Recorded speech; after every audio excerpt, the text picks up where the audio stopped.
অভিযান শুরু নাটকীয় ৬.৫ ঘণ্টা পর হত্যাসহ একাধিক মামলার আসামি নারায়ণগঞ্জ সিটি কর্পোরেশনের সাবেক মেয়র সেলিনা হায়াৎ আইভীকে তার বাড়ি থেকে গ্রেফতার করেছে পুলিশ। নারায়ণগঞ্জের অতিরিক্ত পুলিশ সুপার মোহাম্মদ হাসিনুজ্জামান জানান, সিটি কর্পোরেশনের সাবেক মেয়র আইভীর বিরুদ্ধে হত্যাসহ ৬টি মামলা রয়েছে। ভোর ৬টার দিকে তাকে গ্রেফতার করা হয়। এ সময় সেখানে তার বিপুল সংখ্যক সমর্থক অবস্থান করছিলেন। গাড়ি বহর নিয়ে পুলিশও ছিল সতর্ক অবস্থানে।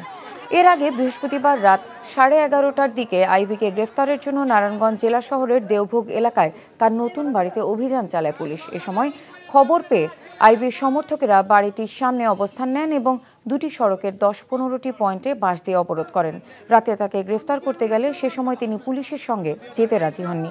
রাতভর তার বাড়ি ঘেরাও করে রাখার পর ভোরে গ্রেফতার করা হয় আইভীকে।